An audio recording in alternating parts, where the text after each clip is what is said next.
A key challenge among these pastoral areas is the areas are vast, there's no infrastructure, and also there is a conflict, so which hinder pastoralists from accessing information from the formal channels. Mm-hmm.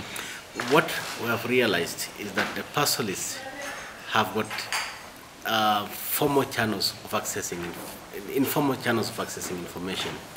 What is coming out is that one of the informal channels is the pastoralists have got centers, mm-hmm. Where they go back to get information, especially when they are going to get the supplies from the shops. So the shops can be a very important source center for pastoralists, mm-hmm. getting information. Mm-hmm. And for women, the water points, the wells, the river areas are also very important centers for or forums for getting information. What we doing in this project is to try to map out, particularly among the hatters, mm-hmm. The networks, mm-hmm. for getting information, mm-hmm. so that the official channels, mm-hmm. can use those networks, the existing networks, to pass over the information, and also use forums like wells, around the wells, where women go to get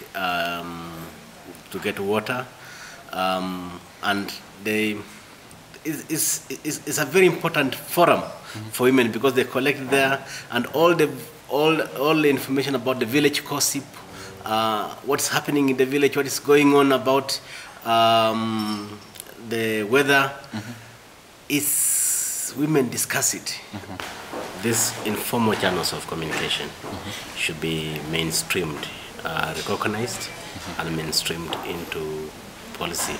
That extension people, given the shortage of extension personnel in the various districts, the few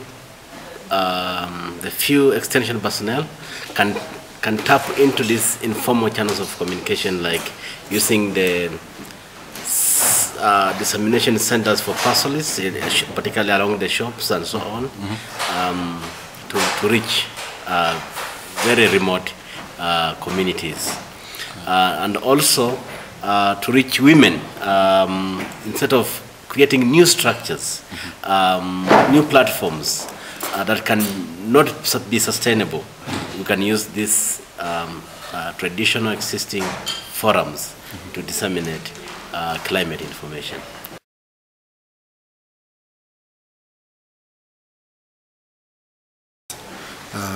The lesson that we have learned also is about who is in charge. Mm-hmm.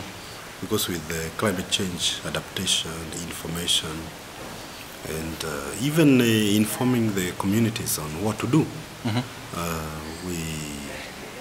There is need for somebody to be in charge.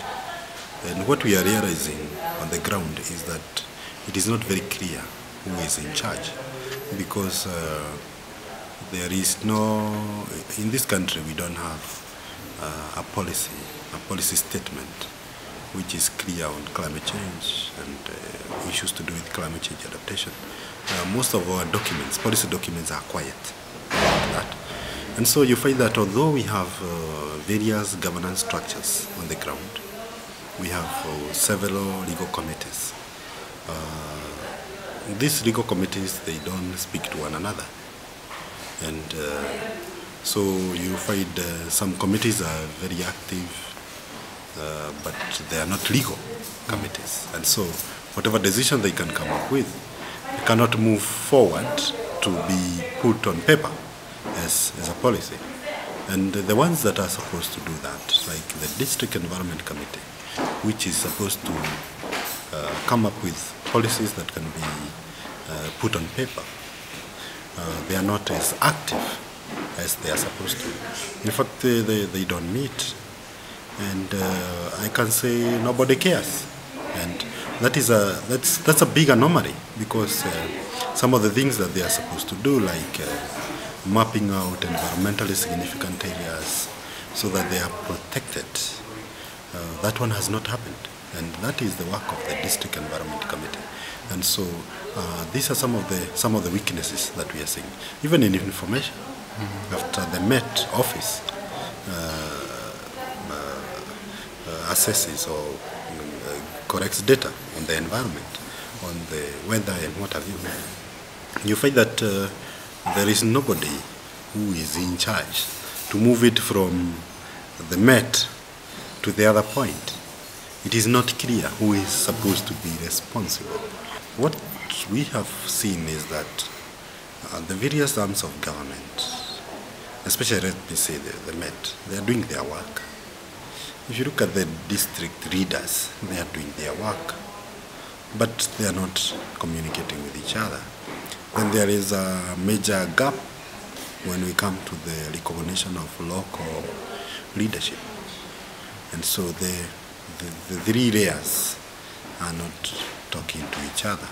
And so what I think should be done is to enhance opportunities for these groups to meet together and to plan together. They need to meet, they need to agree on how to work together, because the information is within their vicinity. Right. And so only that there is nobody in charge.